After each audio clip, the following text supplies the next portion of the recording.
mensaje crea impacto y transforma la historia. 730 días luchando por llevar las gestas heroicas a todo rincón donde El Salvador está presente y que harán de nuestro país una tierra de libertad. Canadá, Estados Unidos, Europa y Australia. Bastiones en la batalla mediática. El Salvador, nuestro destino, nuestra raíz, nuestra razón de existir. Frente Intercontinental. 2 años siendo la voz del FMLN en la comunidad de salvadoreños en el exterior.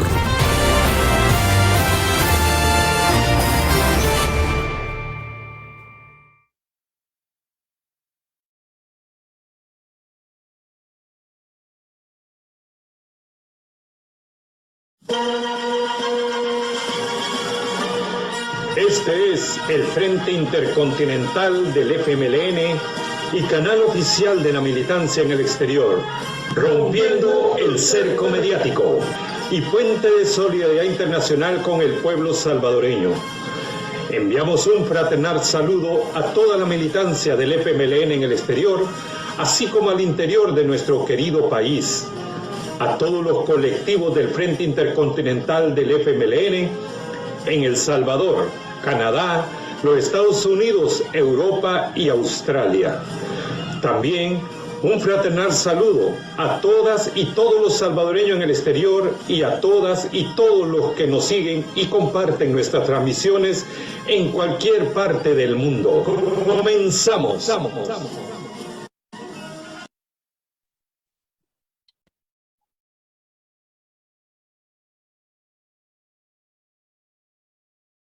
Muy bienvenidas y bienvenidos a esta nueva transmisión del Frente Intercontinental del FMLN, canal oficial de la militancia en el exterior, rompiendo el cerco mediático y puente de la solidaridad internacional con el pueblo salvadoreño. Mi nombre es Hernán Hernández del colectivo digital de Europa y me acompaña el compañero Rubén Cuenca, también del colectivo de Europa, del Frente Intercontinental del FMLN, del cual le voy a pasar los controles para que se presente y nos presente a la compañera que tenemos de invitada. Adelante, compañero Rubén. Muchas gracias, Hernán. Mi nombre es Rubén Cuenca, del colectivo digital de Europa, del Frente Intercontinental del FMLN. Y vamos a dar la bienvenida a nuestro invitado de honor. Contamos con Miguel Mármol y nada menos que con Elsa Morales. Le vamos a pedir también que se presente para conocer un poco de su trayectoria. Algunos de nuestros televidentes seguramente la conocen, pero para aquellos que por primera vez se ponen en contacto con nosotros y para aquellos que aún no la conocen, le voy a pedir en una forma breve, compañera, a ver que se presente diciéndonos ¿cuál es su participación social que usted ha tenido dentro de la historia de nuestro terruño? Buenas tardes, ya casi mediodía. Mi nombre es Elsa Morales. Soy una mujer que llegó siendo una jovencita allá, aquella juventud, a la juventud de la década de los 70. Llegué y ese fue el inicio para conectarme con las ideas del cambio, para saber que la vida tenía una explicación y que la política era el espacio donde realmente se educa, donde realmente se adquiere valores, principios. Entonces, esa ha sido una constante en mi vida desde esa época hasta hoy. Pero creo que hoy no vamos tanto a hablar de nosotros, de nosotras, sino que vamos a hablar de algo que a nosotros y a nosotros nos es de gran valor, de gran interés, de gran importancia. Muchas gracias, Elsie. Antes de entrar en materia, queremos enviar un fraternal saludo a toda la militancia del FMLN, así como también a todos los colectivos del Frente Intercontinental del FMLN desde El Salvador, los Estados Unidos, América Latina, Europa y Australia. Enviamos también un fraternal saludo a todas y todos los salvadoreños en el exterior y a todas y todos los que nos siguen y comparten nuestras transmisiones en cualquier parte del mundo. La temática que nos ocupará en el desarrollo de esta entrevista son temas de actualidad, al recordar acontecimientos de nuestra historia patria salvadoreña. Y este tema, hoy, que nos ocupa, es nada menos que recordar esos acuerdos de paz. Elsie, como parte del pueblo salvadoreño y luchadora social, usted recordará ese momento fidedigno, que hoy cumple 30 años, y nos preguntamos, ¿qué nos puede usted decir al respecto de esta firma de los acuerdos de paz? ¿Por qué se llegó y cómo se llegó a esa decisión de firmar por ambos grupos? Bueno, lo primero decir que son 31 años que cumplen los acuerdos de paz. Segundo, decir que los acuerdos de paz son el momento en la historia después de unos años realmente terribles para los salvadoreños. Nosotros llegamos a enero de 1992 tras una guerra civil, tras 30 años mínimo de una dictadura, de un estado represivo, de exilio, de desplazamiento, de víctimas inocentes, de mucha gente torturada, asesinada. Eso es por un lado de las víctimas, pero también es bueno decir 30 años de lucha incansable, donde la valentía, el arrojo, la capacidad del pueblo hizo posible una gesta que no se ha vivido en otros países. Recordemos que la Guerra Civil Española duró apenas 3 años como guerra interna. Y nosotros aquí vivimos más de 12 años como guerra civil. Eso es muy importante decirlo.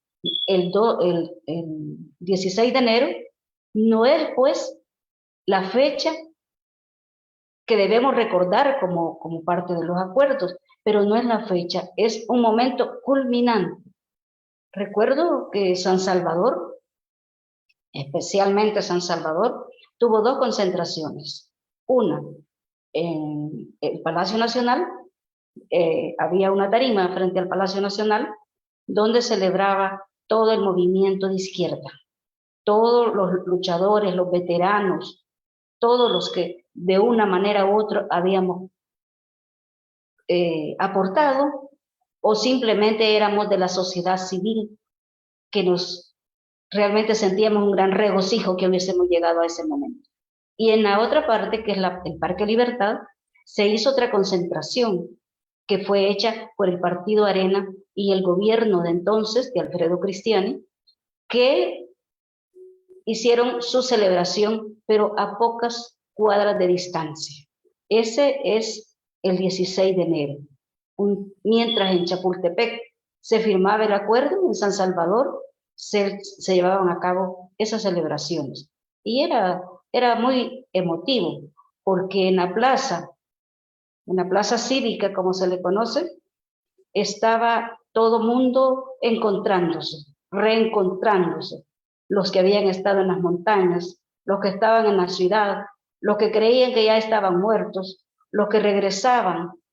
Era realmente un motivo muy grande. Pero quiero poner un antecedente casi inmediato. El 31 de diciembre de 1991, en el país se vivía una ansiedad. Realmente era ansioso de que veíamos que el año 1991 terminaba y el acuerdo no se firmaba. Ese día, todo ese día y esa noche realmente fue de mucha ansiedad. Se firmarían los acuerdos, nos pasaríamos de eso y el señor Javier Pérez de Cuellar terminaba su mandato. Entonces, habíamos vivido, pues, hacía pocas semanas, un momento muy, sí también emotivo, pero muy tensionante para llegar al 16 de enero. Eso es lo que podría recordar. Ahora, espero que usted no tenga ninguna pregunta para pasar a entrar a la temática de los acuerdos del 16 de enero. Sí, efectivamente, gracias, Ceci. Solamente queremos recordar a la audiencia también que estamos conversando con Elsa Morales y que también nos acompaña Vivencia Musical y Radio Latinoamericano. Escuchamos entonces la continuación del tema que usted se refería anteriormente. Somos todo oídos. El 31 aniversario de la firma de los acuerdos de paz o acuerdos de Chapultepec, como lo conoce mucha gente, es el documento de Naciones Unidas en el documento de Naciones Unidas bajo el título Ejecución de los acuerdos se lee, y creo que esto es importante, esta lectura. Abro comillas. El proceso de negociación entre el gobierno de El Salvador y el Frente Farabundo Martí no tuvo desde sus inicios como único objetivo poner fin a la guerra civil. Cierro comillas.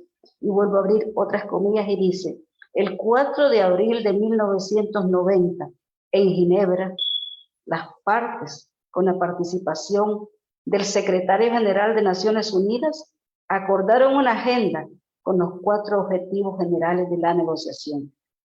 La terminación del conflicto armado por la vía política y el impulso de la democratización del país. Esto es muy importante saberlo. Ese 16 de enero y todo lo que ahí pasaba no era solamente para que los fusiles ya no se escucharan, era para que entráramos, para que empezáramos a caminar en un proceso de democratización de la sociedad salvadoreña.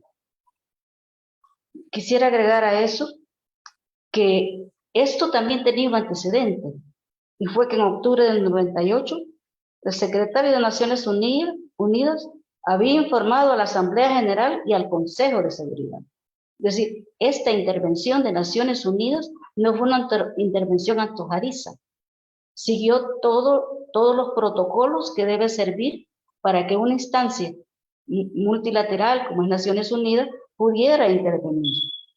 Y dice que esto partía de que el 15 de septiembre, en la Ciudad de México, de este mismo año 89, el gobierno salvadoreño y el FMLN firmaron un acuerdo para establecer un proceso de diálogo.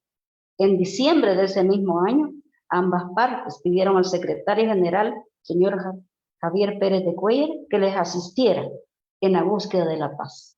A esto se agregó también 5 presidentes centroamericanos pidieron la intervención de Naciones Unidas. Con anterioridad, el secretario general, mediante la resolución 637 del 27 de julio del 89, autorizó, digamos, a que en su máxima jerarquía Naciones Unidas participara. Entonces, ¿qué más tuvieron estos acuerdos? Esto que nos convocó el 16 de enero a celebrarlo, a ser felices realmente porque veíamos que habíamos alcanzado lo que tanta vida costó, lo que tanto esfuerzo tuvo. Y es que los acuerdos firmados el 16 de enero tuvieron como antecedentes la guerra civil. Ahora se quiere borrar de la memoria de los salvadoreños, de las nuevas generaciones, pero nosotros vivimos una guerra civil. Los salvadoreños y las salvadoreñas por más de 12 años vivimos en guerra. No es que ese acuerdo era un acuerdo secundario o simple, no. Los negociadores, hay que ubicar también a los negociadores, fueron las 2 partes confrontadas. El gobierno de El Salvador mediante la fuerza militar del mismo y el ejército irregular del FMLN, quien en alianza con el FDR había sido reconocido como fuerza beligerante y representativa del pueblo salvadoreño. Es decir, se cumplía el requisito de ser fuerza beligerante. No podía haber sido de otra manera. No era cualquier grupo.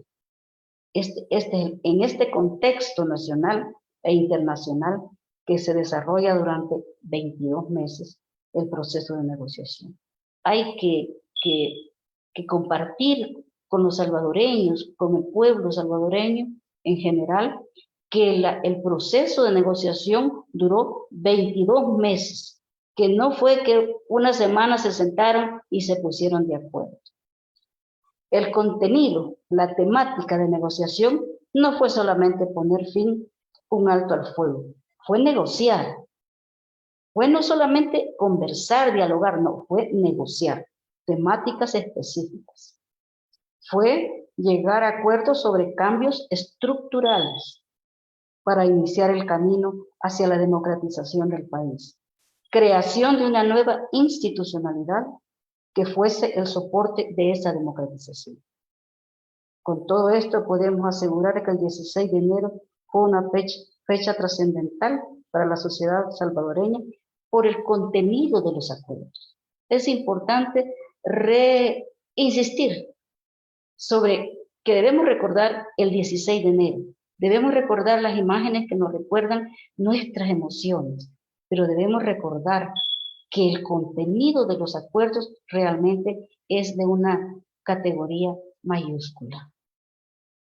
Podemos asegurar que los acuerdos fueron un nuevo acuerdo político-social para poner fin a décadas de dictaduras militares, violencia de Estado, represión, exilio. Quienes están oyendo lo saben, el exilio lo saben, impunidad, falta de aplicación de justicia, violación a los derechos humanos establecidos en la Constitución, derechos a la vida, a la organización social, sectorial, derechos económicos, libre tránsito. Eso fue lo que se negoció. Por eso se sentaron muchas veces, por eso es que es todo un proceso que duró 22 meses. Algunas personas consideran que el tema militar ocupó un lugar relevante en los acuerdos. Y es cierto, pero no debemos de perder, digamos, la perspectiva de que sobre el tema militar, el texto de los acuerdos tiene mucho más que otro tema.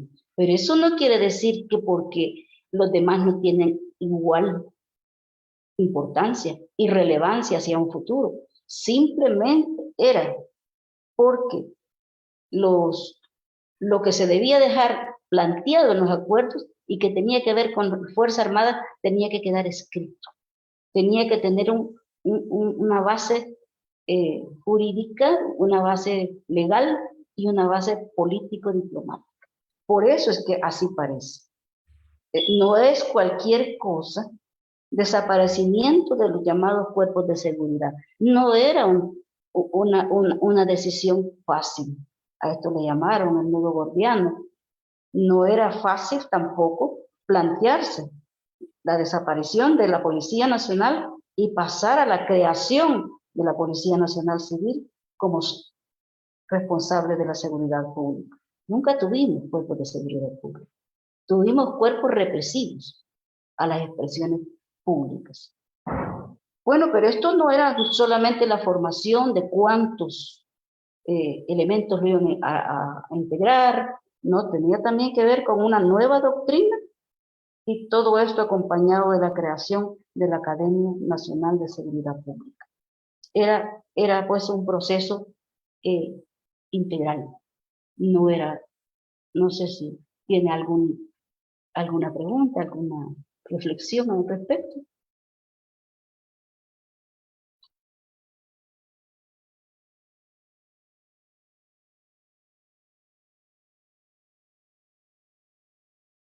Micrófono, Rubén.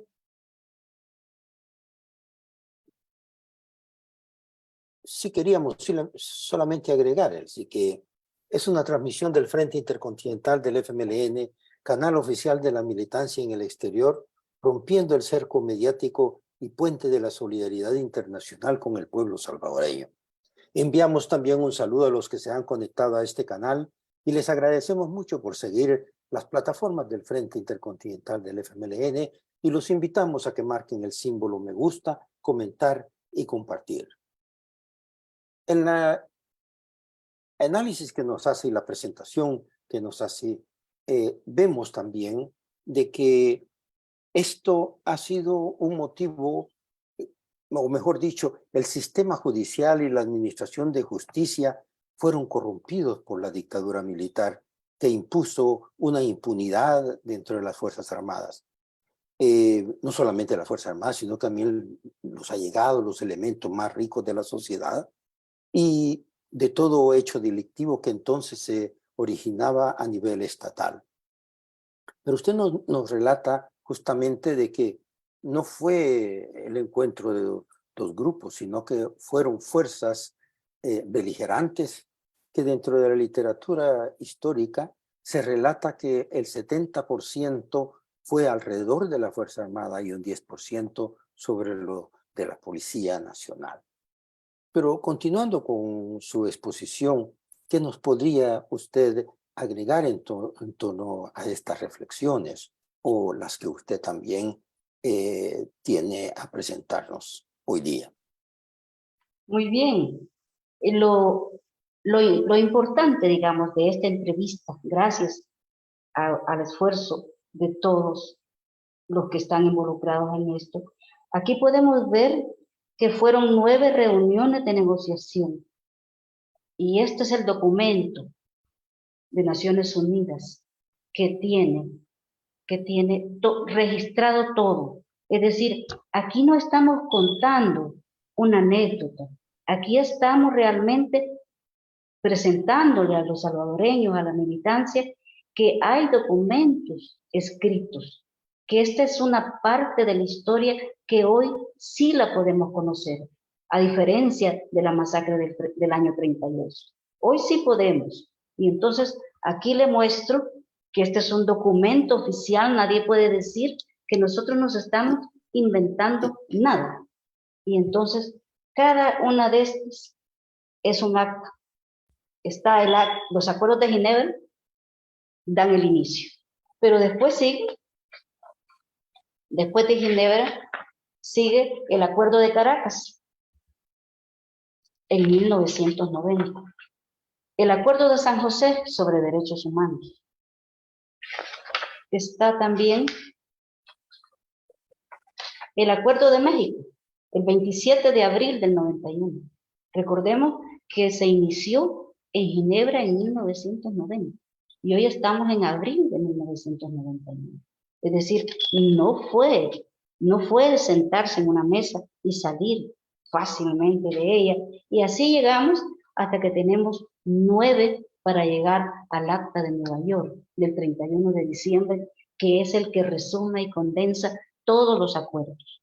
Entonces, es importante para todos los salvadoreños y salvadoreñas saber que nosotros somos copropietarios de unos acuerdos que tienen toda la legalidad, la legitimidad y el reconocimiento internacional. Una cuestión que quizás todo el mundo lo sepa, pero lo voy a repetir.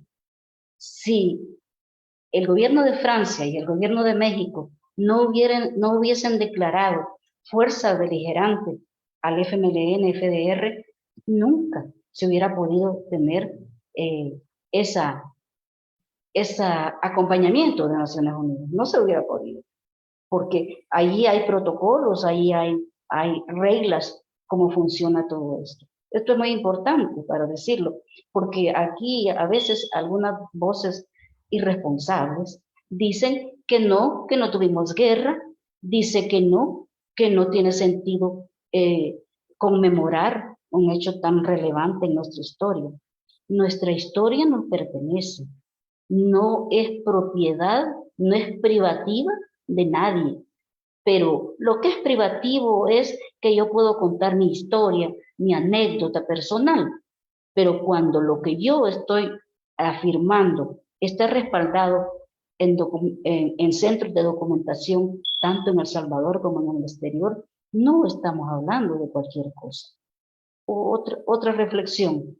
Los acuerdos de paz tienen en su desarrollo algunas temáticas que tenían fecha de inicio y fecha de conclusión.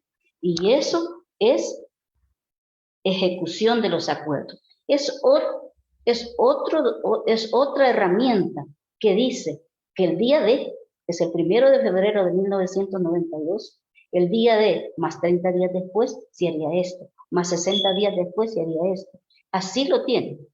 Esto no fue, por eso duró tanto tiempo. Entonces, vuelvo a que fueron 9 reuniones de negociación, 22 meses duró ese periodo. Entonces, en Ginebra se inicia el proceso de negociación en abril del 90, los acuerdos de Caracas. Hay una cosa bien importante que yo quisiera dejar en este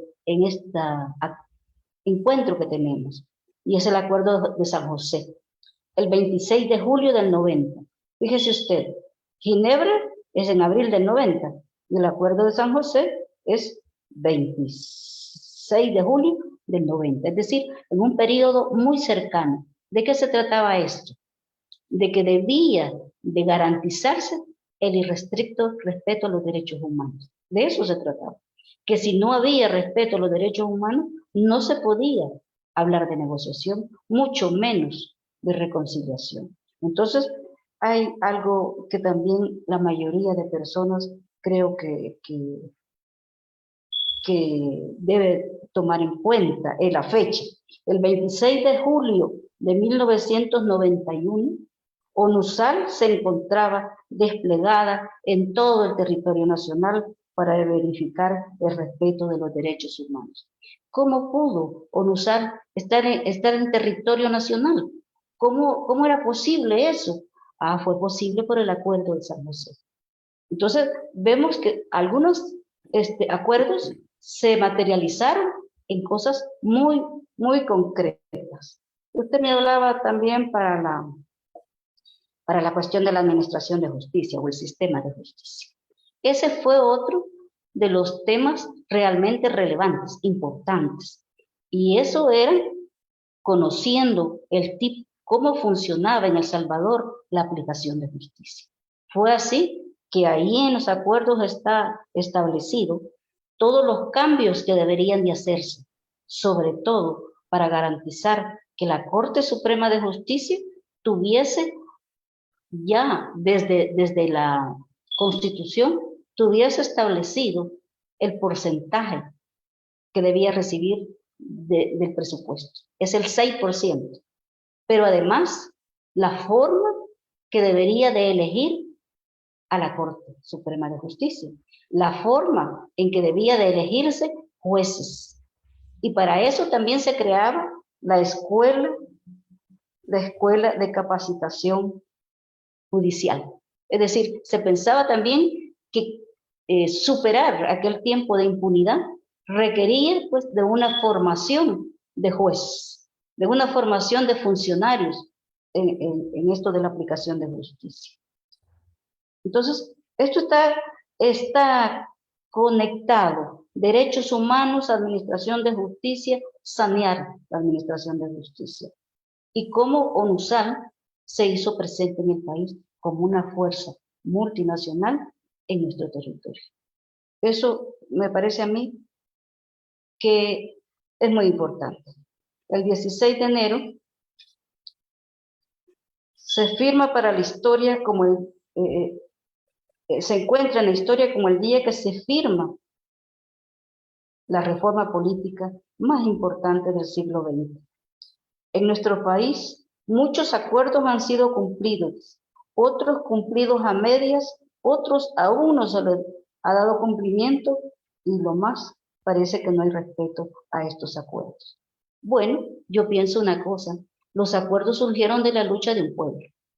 Los acuerdos no surgieron porque había un gobierno o una derecha que le interesaba cambiar al país. A quien le interesaba cambiar al país era al pueblo salvadoreño que se incorporó en las luchas, tanto en los lugares donde había concentración de guerrilleros, como también en los sindicatos, en las organizaciones sociales, el pueblo en general. Así que este es lo que ha pasado importante que no perdamos de vista. Si tuviésemos la misma información de la matanza del año 32, otra sería nuestros referentes históricos para también posesionarnos de ellos.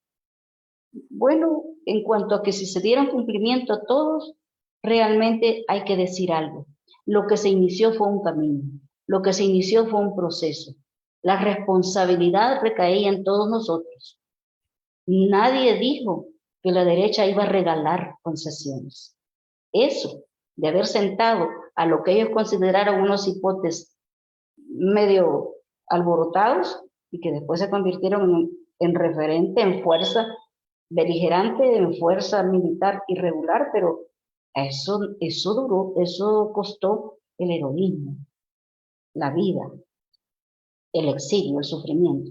Entonces, ¿por qué creímos que al firmar los acuerdos nos íbamos a ir a sentar a la casa y que ellos se iban, por inercia, iban a funcionar? Creo que ahí autocríticamente no pedimos nosotros la importancia. Y ese es el papel de los liderazgos. Eso, pues sí, no es malo reconocer lo que debimos hacer a tiempo, y estamos a tiempo todavía de continuar, ¿verdad? Entonces, considerar estos partes componentes de que el pueblo tiene como tarea y lo más importante, profundizar en la verdadera realización de lo que aún no se ha cumplido, bueno, esa es tarea pendiente. Esto es llevar los acuerdos a la gente, que conozca que lo que se buscaba era la democratización de la sociedad salvadoreña. ¿Qué se hizo además para eso? Se cambió del Consejo Central de Elecciones, se cambió y fue elevada a una categoría mayor, jurídicamente hablando, y se creó el Tribunal Supremo Electoral, la máxima autoridad en materia electoral. Pero era así, debía funcionar como tal, pero tal vez, como digo, no hicimos todos los esfuerzos. Y bueno, ahora tenemos que considerar que no iba a ser fácil todo esto. Entonces, no sé qué más puedo agregar. Sí, yo creo que tiene mucho más que contarnos, pero antes vamos a hacer otro paréntesis y queremos enviar un saludo a todas y todos los veteranos del FMLN y a todos los lisiados del FMLN, a quienes le agradecemos el sacrificio en la conquista de la paz y la democracia en El Salvador, que van sellados con la sangre de nuestros mártires. Tenemos también algunos saludos y Hernán, quisiera preguntarte, mientras hacemos esta pausa, ¿nos puedes referir algo al respecto de los saludos de nuestros televidentes y escuchas? Naturalmente, Rubén, claro que hay saludos, hay muchos saludos, del cual voy a darle lectura a algunos de ellos, ¿verdad? Comenzando pues con un saludo del compañero Alonso Acosta, ¿verdad? Saludos fraternos a las y a los camaradas del Frente Intercontinental del FMLN.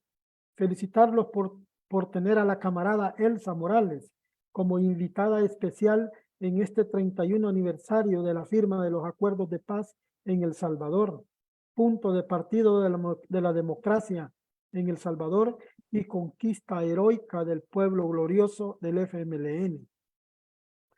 También nos está el compañero Miguel Marmon, manda saludos a la compañera Elsa Morales. Gracias, Miguel. La compañera Miriam Méndez, promotora cultural, también se ha conectado para mirar la programación. Compañero Rodrigo Melara, saludos, compañeras y compañeros.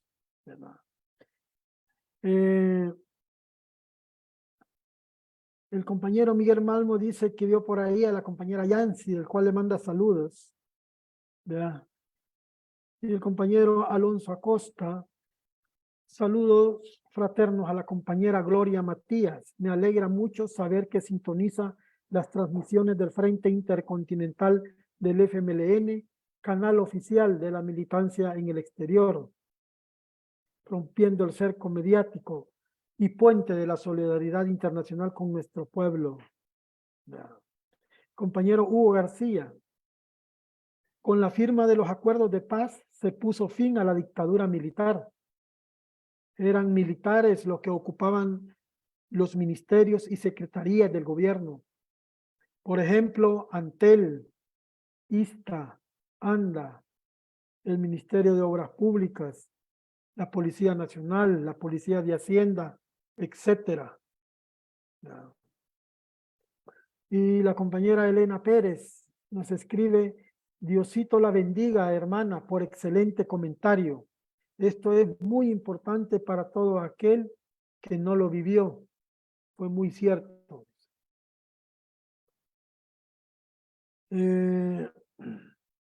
Compañero Arquímedes Opalo nos pregunta: ¿dónde puedo conseguir ese documento, compañeros?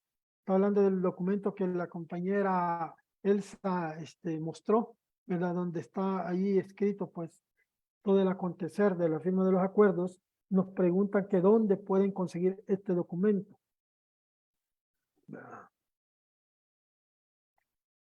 Dice la compañera Denia Márquez: la constante violación a los derechos humanos, laborales y peor aún sindicales.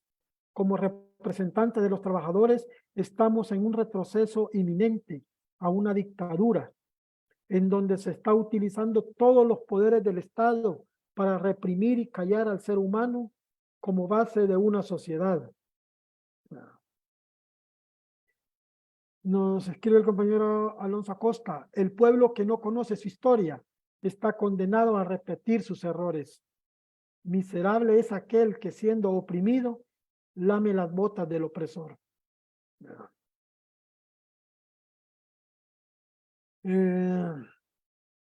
Aquí tenemos más. Compañero Arquímedes Opalo: la paz la eliminó Bukele, nos dice. Es la verdad, es nuestra historia, aunque a las focas les duela. Compañera Isela Sánchez: el drogo de Capres es el único que ha tratado de negativa nuestra historia. Y así tenemos muchos más saludos que, bueno, ¿verdad? Bastantes saludos, del cual también agradecemos, pues, a todos nuestros camaradas que se conectan, ¿verdad? Y nos escriben, preguntan y están, pues, atentos a conocer nuestra historia, a conocer nuestra historia a través de nuestra transmisión del Frente Intercontinental. Adelante, Rubén, continuemos con el conversatorio. Gracias, Hernán, a todos los televidentes y escuchas que nos han enviado esos saludos. Se ve que prestan atención mucho a la proyección del Frente Intercontinental rompiendo el cerco mediático. Elsie, en todas estas reflexiones que hemos escuchado, llegamos a un punto en que todo esto, como usted dice, lleva un proceso, y este proceso aún no ha terminado. Debe tener una continuidad. Pero lamentablemente escuchamos algunas voces, como por ejemplo, escuchamos que el vicepresidente salvadoreño dice que los acuerdos de paz los denomina como una estafa. Y además acusan a firmantes de paz con juicios con los cuales quieren ellos, a mi manera de ver, que otras masacres como las que se sucedieron en el Zumpul, el Mozote, que queden impunes. Los acuerdos de paz se formaron para que, como decía usted, para que callaran los fusiles, pero queda mucho todavía que hacer. ¿Qué nos puede decir usted al respecto sobre estas determinaciones en donde repito, se dice de que los acuerdos de paz fueron una farsa, hoy dicen que es una estafa, tratan de judicializar utilizando sus poderes para callar aspectos importantes de nuestra sociedad. ¿Por qué se da eso? ¿Qué nos puede decir al respecto? Que nos inquieta mucho. Bueno, lo primero a decir es que en el pueblo tenemos la mala costumbre de decir que quien nos gobierna es ignorante, es alguien que no lee, que no aprende del pasado, que no vivió los acontecimientos y que no sé si él tenga patria. Porque la patria de uno es el lugar donde uno ha crecido, donde está lo que más ama, donde están sus recuerdos de niño. La patria es algo intangible y tangible. Pero este gobierno se ha caracterizado por decir cosas que no vamos a llenarnos de epítetos. No, ¿para qué? Pero pasa una cuestión muy importante. Este gobierno, que finge no saber la historia, sí se ha puesto a desmantelar la poca estructura para una sociedad democrática. Esas no son acciones cualquiera, esas no son equivocaciones solo por decirlo. ¿Por qué se está haciendo uso y abuso del poder para manejar el control total de la Asamblea Legislativa? La Asamblea Legislativa ha dejado de ser un parlamento, porque en el parlamento deben de hablar, deben discutir, pero no, se ha convertido únicamente en un instrumento para legitimar algunas de las decisiones que el gobernante tiene. Segundo, la Policía Nacional Civil, que fue creación de los acuerdos, a eso no se le ha apostado todo lo que se debía, ni se le ha dado el rol que realmente tiene. Si era necesario fortalecerla, ampliarla, equiparla, sí, ahí estaba toda la posibilidad de hacerlo. Entonces, ¿por qué se decidió mejor equipar a la Fuerza Armada? ¿Por qué?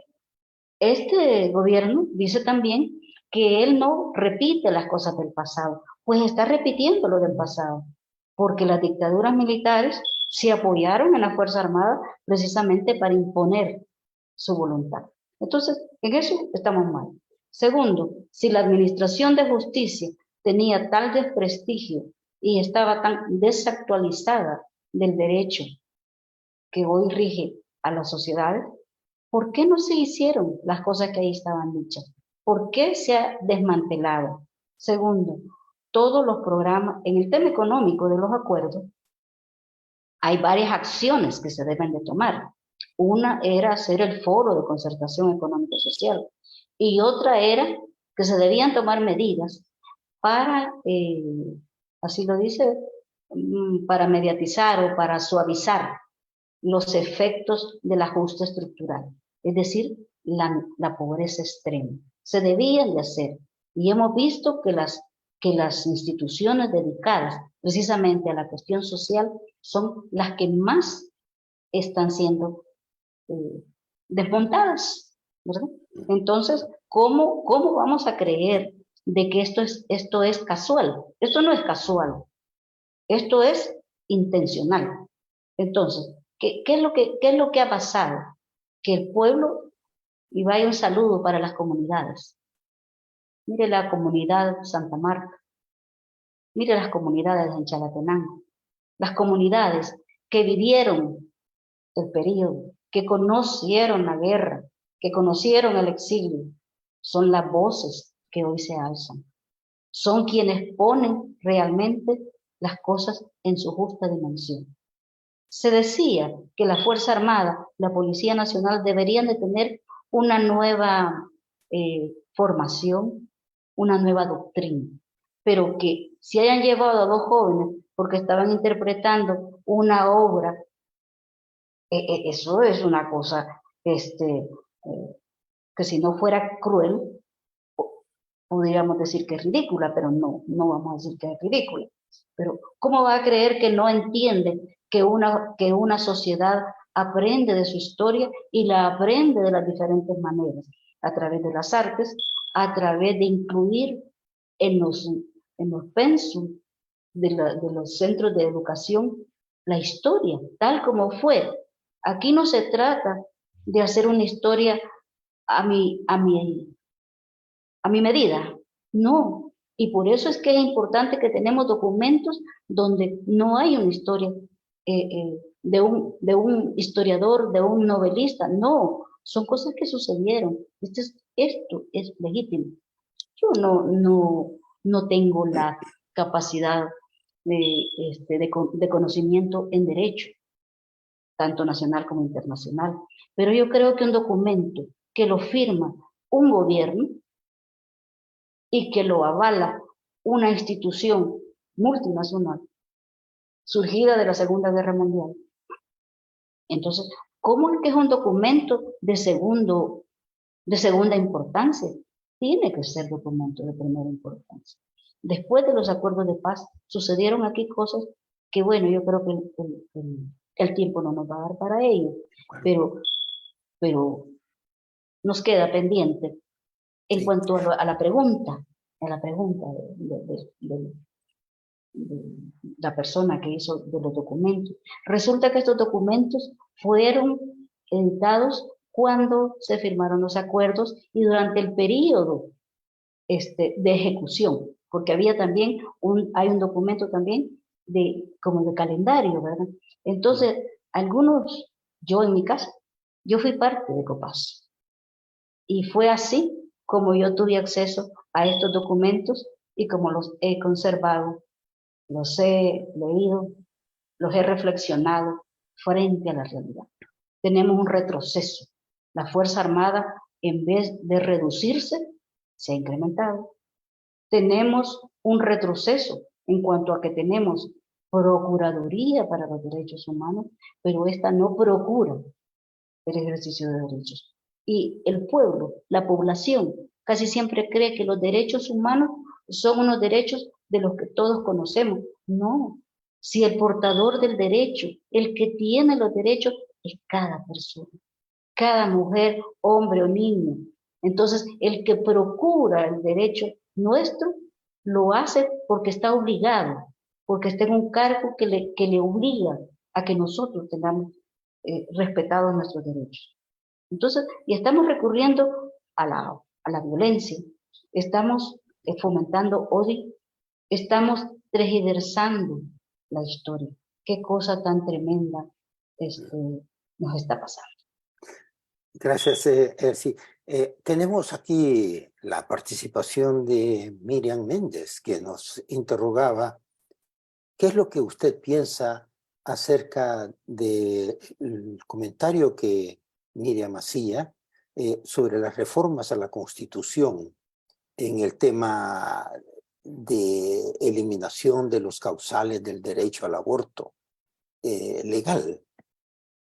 ¿Qué opina usted al respecto?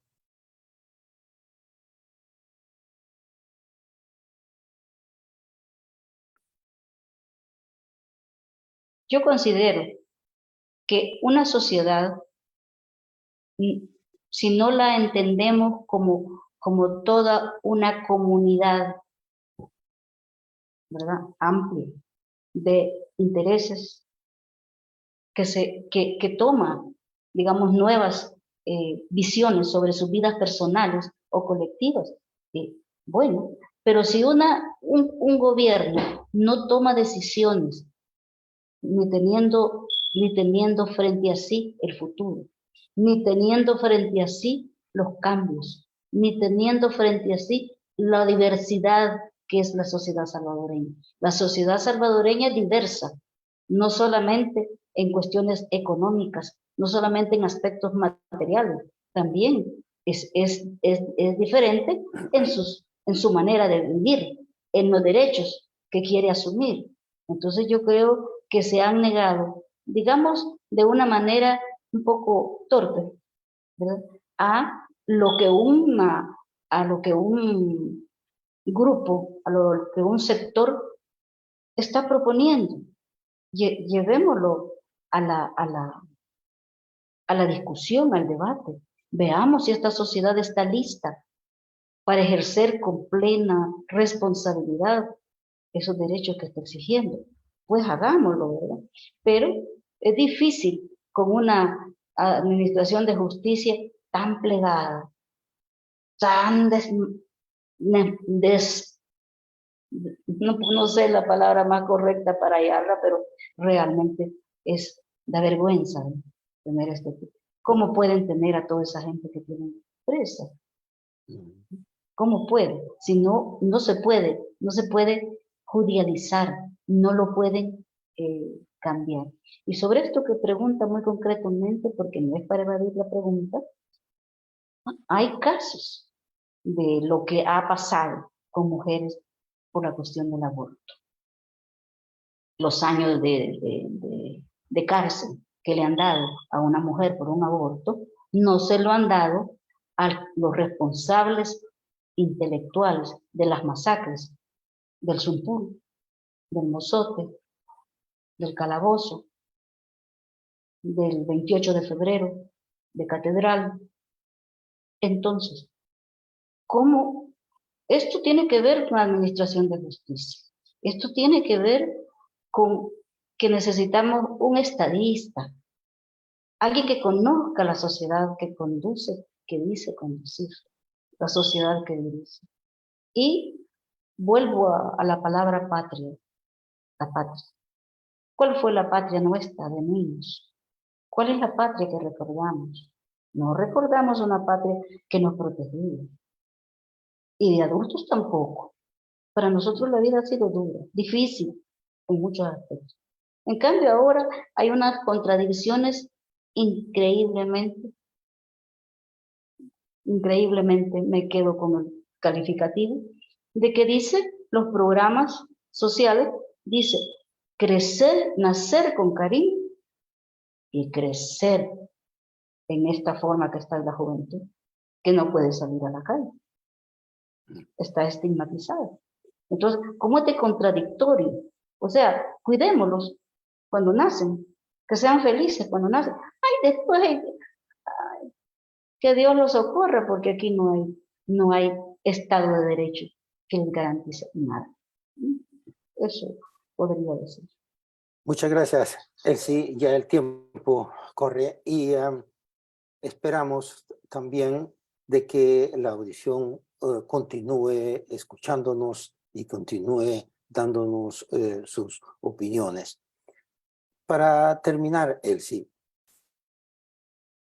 es normal que el pueblo tenga interrogantes y es también natural que se pida una orientación, como se refería, para dónde vamos, qué hacer. ¿Cuál sería el mensaje que usted le daría a la sociedad salvadoreña y el mensaje para, le así llama diáspora, para nosotros que nos encontramos en el exterior, en torno a qué hacer, qué podríamos nosotros contribuir, pero fundamentalmente, ¿cuál es su mensaje hacia estos segmentos sociales, tanto en nuestro país como los que nos encontramos en el exterior?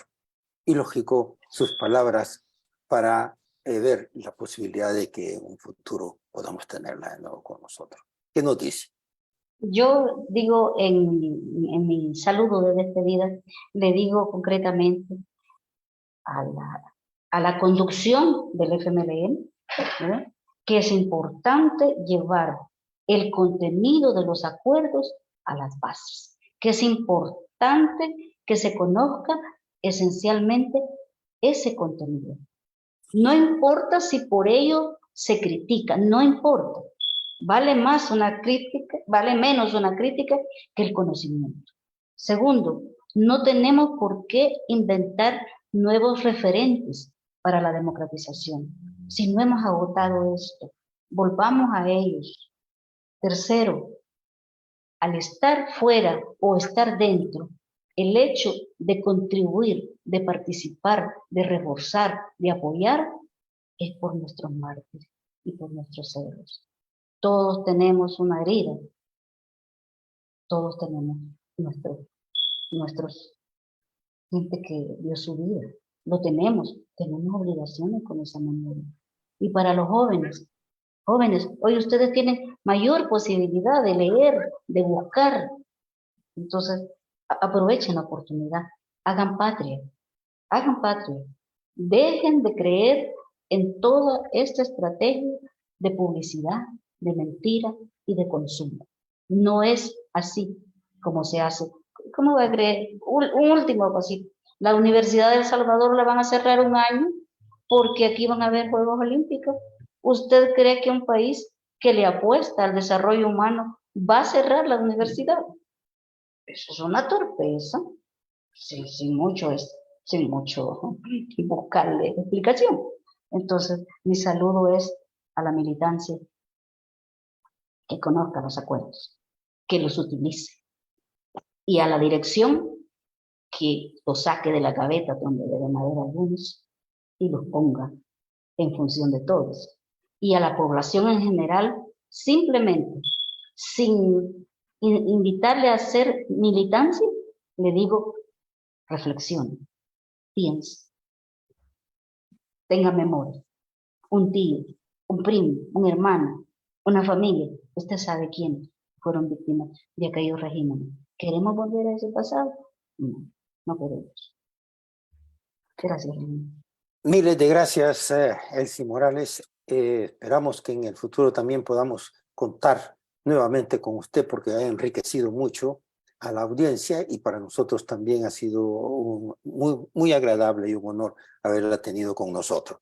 Hernán, tú tienes nuestras últimas palabras a decir a la audiencia y dejo los micrófonos contigo. Miles de gracias una vez más, Elsie. Y Hernán, el micrófono contigo. Gracias, Rubén. Sí, bueno, excelente exposición, compañera Elsa, ¿verdad? Hemos aprendido mucho, ¿verdad? Me imagino que toda nuestra audiencia está contenta, ¿verdad? Por esta excelente exposición, ¿verdad? Y que es muy importante conocer nuestra historia, como ya lo hemos hablado. Así es que te damos nuestros agradecimientos por haber estado con nosotros, ¿verdad? Esta tarde, ¿verdad? Espero que no sea la última vez. Pienso que vas a estar con nosotros más adelante en algunos otros temas. Y gracias por haber estado con nosotros, ¿verdad? También vamos a agradecer a nombre del Frente Intercontinental del FMLN, canal oficial de la militancia en el exterior, la participación de nuestra compañera Elsa Morales, una luchadora social de toda la vida, por aceptar esta invitación. Nos despedimos no sin antes invitar a toda la militancia en el exterior a unirse a este esfuerzo y hacer un llamado a la unidad, exigiendo la libertad para las y los presos políticos en El Salvador. Agradecemos también a la solidaridad internacional por el apoyo que nos han dado, nos dan y nos seguirán dando en nuestras luchas por nuestra liberación, por la paz y la democracia en El Salvador. Alto al bloqueo a Cuba y a Venezuela. No más persecución política en El Salvador. Dictaduras nunca más. Proletarios de todos los países unidos. ¡Viva el FMLN! Viva.